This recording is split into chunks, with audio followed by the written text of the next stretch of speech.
हाय दोस्तों, मैं शमशुर उस्मानी इस वक्त मौजूद हूँ समतावादी प्रतिष्ठान के आरटीए के इस कार्यक्रम के अंदर और हमारे साथ में मौजूद है निसार खान साहब। निसार खान साहब, हमारे इस कार्यक्रम में आप सभी का स्वागत है। तो पहले निसार सर जी, तो आप अपने बारे में थोड़ा सा पहले लोगों को परिचित कराएं। जी, नाम तो बता ही दिया आपने, निसार खान मेरा नाम है। मैं सुपरिटेंडेंट हूँ बीएमसी स्कूल्स के लिए और इसके साथ साथ आरटी 25% का मैं काम देख रहा हूँ तकरीबन 2014 से। तो महाराष्ट्र गवर्नमेंट ने भी टेक्निकल सपोर्ट के लिए एज आ कोऑर्डिनेटर मुझे अपॉइंट किया है। ठीक है। तो दोस्तों, जो है इस कार्यक्रम को रखने का मकसद आज ये है कि जो समतावादी प्रतिष्ठान है, आरटीए के बारे में बहुत से लोगों के दिमाग में बहुत सारे सवाल होते हैं कि आरटीए के अंदर हम हमारे बच्चों का एडमिशन कैसा कराएं, इसका लाभ कैसा लें, ये किस किस स्कूल में अप्लाई होता है। इसके रिगार्डिंग कुछ सवाल है, जवाब है जो फैमिली के मन में अक्सर होते हैं। तो उसको खोल के जो इस सारी चीज़ों को सामने लाया जाए, जिसके लिए इस कार्यक्रम को आयोजित किया गया है। तो निसार सर जी, सबसे पहले तो आप हमें ये बताइए, हमारे दर्शकों को, जो लोग भी इस प्रोग्राम को देख रहे हैं, तो ये what is the RTA sir? RT जो right to education act 2009, RT act जो है 2009 में ये स्टार्ट हुआ है और 1 अप्रैल 2010 से लागू हुआ है पूरे भारत के अंदर। इसमें आरटी पूरा एक्ट है और बहुत सारी चीज़ें उसमें हैं, लेकिन यहाँ जो हम बात कर रहे हैं आरटी 25% की, सेक्शन 12(1)(c) में ये आता है कि 25% सीट्स जो है वो गरीब बच्चों के लिए और वंचित और दुर्बल घटक के लिए रिजर्व रखना है और उन बच्चों को एडमिशन देना है फ्री ऑफ चार्ज। तो वो इस कलम के अंतर्गत में आता है। आरटी 25% के अंदर ये महाराष्ट्र ही नहीं बल्कि सारे पूरे भारत में ये लागू किया गया है।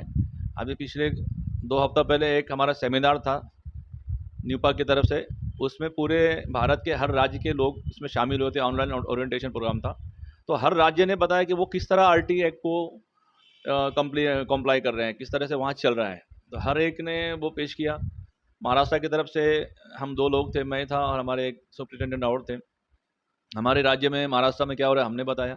इस तरह हर राज्य में, पूरे भारत के हर राज्य ने वहाँ प्रेजेंटेशन दिया था। तो ये 12(1)(c) जो कलम है उसमें यही बताया गया कि गरीब बच्चे, वंचित और दुर्बल घटक जो है, जो डिसएडवांटेज ग्रुप है, या तो वो वीकर सेक्शन में है, उनके फैमिली का इनकम 1 लाख से कम है, या वो कास्ट के है, ख़ास तौर से वो इसके अंदर लिए गए हैं।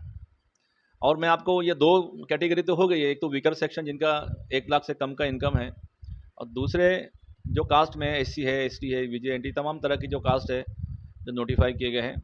इसके साथ साथ हैंडीकेप चाइल्ड जो है, 40% से ज़्यादा जो हैंडीकेप है उनका सर्टिफिकेट होना चाहिए, वो बच्चे भी इसका लाभ उठा सकते हैं। इसके साथ साथ HIV अफेक्टेड बच्चे जो हैं, एड्स की बीमारी अगर उनको है तो वो बच्चे भी इसका फ़ायदा उठा सकते हैं।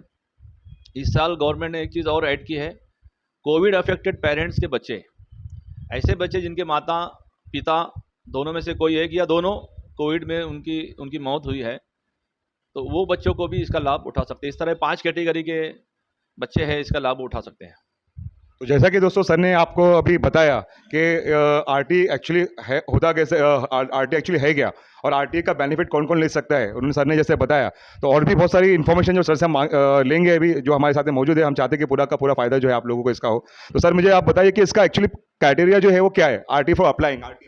अभी आपको मैंने कौन से बच्चे इसका लाभ उठा सकते पहला मैंने वो बताया। दूसरा, कौन से स्कूल इसके लिए एलिजिबल है, कौन से स्कूल में एडमिशन मिल सकता है, जो नॉन ग्रांटेड है और नॉन माइनॉरिटी है। माइनॉरिटी स्कूल अगर है तो वो इसमें नहीं आते, ग्रांटेड स्कूल इसमें नहीं आते, गवर्नमेंट स्कूल जो फ्री में बच्चों को जहाँ पढ़ाई दी जा रही है, एजुकेशन दिया जा रहा है, वो इसमें नहीं आते। वहाँ तो सभी बच्चे वेलकम किए जाते हैं, वो आरटी 25 में नहीं आते हैं। गवर्नमेंट की जो भी नवोदय विद्यालय वगैरह, जो भी बीएमसी के हमारे स्कूल्स हैं, जहाँ पे एडेड स्कूल है, जहाँ पे सारे बच्चे हम वेलकम करते हैं, ये वो स्कूल जो माइनॉरिटी नहीं है और वहाँ ग्रांट वो देते नहीं है, वहाँ पर ऐसे बहुत अच्छे अच्छे स्कूल्स हैं जहाँ पर बच्चों को फ्री में पहली कक्षा से लेकर 8वीं कक्षा तक फ्री उनको एजुकेशन दिया जाए। पहली या कहीं कहीं पे उससे पहले जो भी उनका एंट्री पॉइंट है, जूनियर है, सीनियर है, सीनियर तो अक्सर नहीं है, कहीं पे नर्सरी है या जूनियर है, या पहली से लेकर 8वीं तक का। ठीक है। सर, तो एक्चुअली जानना ये था कि ये एक्चुअली अप्लाई हम कहाँ कहाँ कर सकते हैं, इसके बारे में जानना था, बताइए जरा। अप्लाई आप कहीं से भी कर सकते हैं, ऑनलाइन फॉर्म भरना है। आप अगर पेरेंट खुद से भर सकते हैं तो पेरेंट अपने घर पे बैठ के भर ले, या गवर्नमेंट ने हर डिस्ट्रिक्ट में मदद केंद्र बनाए हैं, हेल्प सेंटर्स बनाए हैं। मुंबई में भी 41 हेल्प सेंटर्स हैं, तो वहाँ जाकर भी फॉर्म भरना है, फ्री में फॉर्म भर के दिया जाएगा, या पेरेंट खुद अपना ऑनलाइन भर सकता है। यहाँ एनजीओज़ को भी गवर्नमेंट ने आह्वान किया कि एनजीओज़ भी आगे आएँ और ज़्यादा से ज़्यादा लोगों को इसके बारे में बताएं कि ये क्या स्कीम है, लोग उसका फ़ायदा उठा सकें। बाकायदा नोटिफिकेशन में इसका उल्लेख किया गया है कि एनजीओज़ ने भी ज़्यादा से ज़्यादा लोगों को इसके बारे में बताना है, उनको फॉर्म भरने में मदद करना है, मगर फ्री ऑफ चार्ज। तो जैसा कि सर आपने बताया कि स्टेट गवर्नमेंट ने इसका क्या स्ट्रक्चर तैयार किया है और इसको इस काम को कौन-कौन कर सकता है और इसके लिए कोई स्पेशल कोई कमेटी बनाई गई है, सर आप बता सकते हैं? कमेटी ऐसा है, एक तो स्टेट की कमेटी होती है, वो पूरा प्रोसेस को देखती है। पेरेंट्स से मुतालिक जो कमेटी है वो वेरिफिकेशन कमेटी होती है और एक कंप्लेंट रिड्यूसर सिस्टम हमारे यहाँ पे है। तो एक तो मदद केंद्र हो गया जिसका ताल्लुक पेरेंट्स से है, तो मदद केंद्र पे जाके वो फॉर्म हेल्प सेंटर जिसको बोलते हैं। दूसरा, जब लॉटरी में नंबर आ जाता है, लॉटरी में कोई बच्चा सिलेक्ट हो गया, अब उसको एडमिशन लेना है। एडमिशन लेने से पहले वेरिफिकेशन कमेटी जो डॉक्यूमेंट चेक करती है, तो हर यूआरसी की एक वेरिफिकेशन कमेटी होती है, हर डिस्ट्रिक्ट में है ये वेरिफिकेशन कमेटी जो डॉक्यूमेंट वेरीफाई करेगी और एडमिशन कंफर्म करेगी। तो सर ये जानना ये था कि ये वेरिफिकेशन जो समिति है वो क्या है और उसका क्या काम काम क्या है, वो जानना चाहता हूँ। मैंने अभी बताया कि वेरिफिकेशन कमेटी का काम ये स्टार्ट होता है जब बच्चे का लॉटरी में नंबर आ जाता है, वो सेलेक्ट हो गया। पहले क्या होता था कि डायरेक्टली बच्चे जो स्कूल अलॉट हो गए ये सिस्टम से वहाँ एडमिशन लेने के लिए जाते थे, तो स्कूल वाले उनको कोऑपरेट नहीं करते थे। बहुत जगह कुछ जगह कंप्लेंट्स आई कि वो गेट में आने देते नहीं है या उनको बात नहीं करते, एडमिशन देते नहीं है, या बिला वजह डॉक्यूमेंट मांगते हैं कि ये चाहिए ये वो चाहिए। जितना मांगने की ज़रूरत है, जितना हमने वेबसाइट पे दिया है उतनी ज़रूरत है, उतने ही डॉक्यूमेंट चाहिए। बिला वजह कोई एक्स्ट्रा डॉक्यूमेंट मांगना वगैरह बहुत सारी कंप्लेंट्स आती थी, तो इसलिए गवर्नमेंट ने ये तय किया कि एक वेरिफिकेशन कमेटी होगी, वो खुद डॉक्यूमेंट वेरीफाई करेगी और सिस्टम से वो एडमिशन खुद कंफर्म करेंगे और एडमिट कार्ड निकाल के, प्रिंट निकाल के, स्टैम्प मार के, साइन करके, डॉक्यूमेंट अटैच करके देंगे स्कूल में, सीधे जाओ अब एडमिशन लो। अब स्कूल उसको रिफ्यूज़ नहीं कर सकता है। फिर भी अगर इसको रिफ्यूज़ कर दिया तो कंप्लेंट कर सकते हैं और उसका बाद में हियरिंग रहती है, उसका फॉलोअप लेते हैं और बेड में जिसको अलॉट हुआ है उसको तो मिलना ही चाहिए, उसका हक है बच्चे का। तो दोस्तों जो है इस वक्त हमारे साथ में मौजूद है समतावादी प्रतिष्ठान के आरटीए मुंबई अध्यक्ष श्री असलम जी और हमारे सब जो है रफीक सर जो कि उर्दू सब पेपर में उर्दू टाइम्स के सब एडिटर भी हैं। तो कुछ सवाल हैं जो निसार खान सर से जो है करेंगे रिगार्डिंग आरटीए। बताइए सर क्या बताइए। सर जैसा अभी आपने बताया कि कोई डिफेक्टिव जो पेरेंट्स या तो कोई बात पे या दोनों में से एक या दोनों का डेथ होने के बाद में, तो उनके लिए डॉक्यूमेंट क्या रिक्वायर है उन बच्चों के लिए? कोविड अफेक्टेड पेरेंट्स का जो फ़ायदा लेना है, माता जी या उनके पिताजी या दोनों में से कोई एक या दोनों, अगर उनका डेथ हुआ था उस वक्त का डेथ सर्टिफिकेट चाहिए और डेथ सर्टिफिकेट में रीज़न ऑफ डेथ होता है, तो उसमें लिखा हुआ चाहिए कि कोविड की वजह से इनका डेथ हुआ है। और उस समय के जो फाइल्स में एक RT-PCR टेस्ट होता है, RT-PCR टेस्ट की कॉपी वो साथ में चाहिए, या रीज़न भी अगर उसमें आ गया तो इनफ है, हमने नोटिफिकेशन में ये दिया हुआ है। एक ये है उसमें, ये डॉक्यूमेंट तो जो भी उसकी डॉक्यूमेंट की वजह है कि लोग कोई गैर फायदा उसका ना ले, एक्चुअल जो है उससे अफेक्टेड उसको उसका फायदा मिले, इसके लिए डॉक्यूमेंट चाहिए होता है। जी रफीक जी आप भी इनसे सवाल कर सकते हैं। CBSE बोर्ड हमारे यहाँ तो SSC बोर्ड है, बॉम्बे बोर्ड है, पूना बोर्ड है, लेकिन CBSE बोर्ड के लिए और बॉम्बे बोर्ड के लिए भी ये एडमिशन होते हैं। इसकी डेट और हमारी बॉम्बे डिवीजन की डेट कैसे रहती है, अलग रहती है? इसमें जो है ना एक साथ सारे टाइप्स के स्कूल है, जिसमें SSC बोर्ड के स्कूल है, इसके अलावा अदर बोर्ड जितने भी है, चाहे वो CBSE हो, ICSE हो, IGC, IB हो, तमाम स्कूल जो इसमें रजिस्टर है उनका वही डेट होता है। फॉर्म भरने का जो टाइम आमतौर से जो होता है फरवरी में स्टार्ट होता है, फरवरी एंड। अभी समझ लीजिए आज तारीख है 18 फरवरी है, अभी मेरे अंदाज से 20 फरवरी की बात कोई डेट ऑलरेडी अनाउंस होगी गवर्नमेंट की तरफ से। आमतौर से हर साल ये इसका फॉर्म भरने का टाइम फरवरी और मार्च में होता है। अच्छा, वो टाइम निकलने के बाद फिर फॉर्म भरने का मौका नहीं होता, ये अच्छी तरह सब पेरेंट ध्यान दें।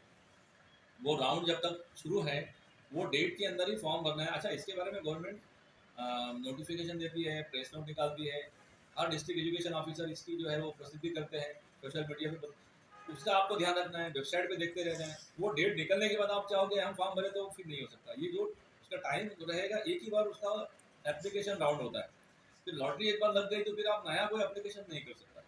फरवरी मार्च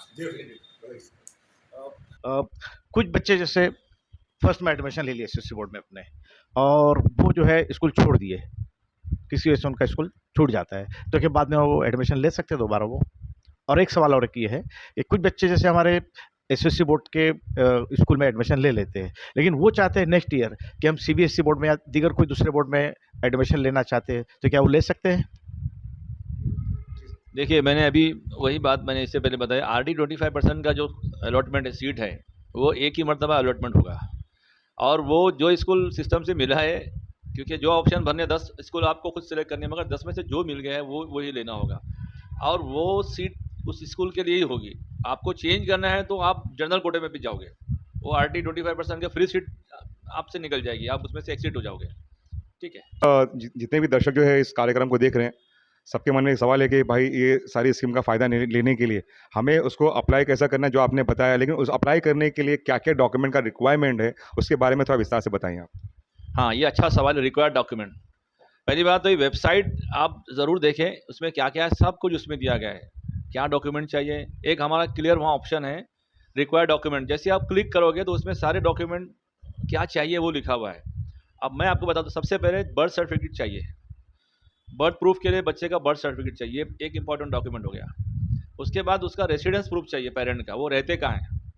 अब रेसिडेंस प्रूफ में काफ़ी तफसील वहाँ दी गई है, ऑप्शन दिए गए हैं, जैसे रेशन कार्ड है, इलेक्ट्रिक बिल है, पानी का बिल है, कई सारे डॉक्यूमेंट्स हैं, बैंक अकाउंट है, तो और भी बहुत सारे हैं, आप उसमें देख लीजिए। इंपॉर्टेंट फिर से बोलता हूँ, एक तो बर्थ प्रूफ हो गया, दूसरा रेसिडेंस प्रूफ हो गया, तीसरा इनकम प्रूफ या कास्ट का प्रूफ हो गया। सर, जैसे कि आपने डॉक्यूमेंट के बारे में लोगों को बताया, तो आप ये भी उन्हें बताइए कि ये जो RT अप्लाई करने का जो एज का जो क्राइटेरिया है, वो कितने साल के बच्चों का अप्लाई हम कर सकते हैं RT के अंदर?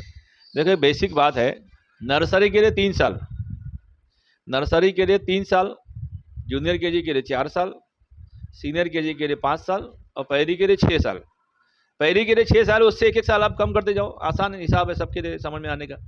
तो हमारे साथ में आज मौजूद थे निसार खान सर, जो कि BMC स्कूल के सुपरिटेंडेंट है और महाराष्ट्र के RT के कोऑर्डिनेटर हैं। तो दोस्तों जो है, इस वक्त हमारे साथ में निसार खान साहब जो मौजूद है, जिन्होंने अपना कीमती वक्त निकाला और समतावादी प्रतिष्ठान के RTS कार्यक्रम को जो है उन्होंने जो है इतना कीमती वक्त दिया, जिससे जो है लोगों को मार्गदर्शक मिला और लोगों को अहम इन्फॉर्मेशन मिली, जिसके लिए मैं समतावादी प्रतिष्ठान की तरफ से आपका बहुत धन्यवाद करता हूँ।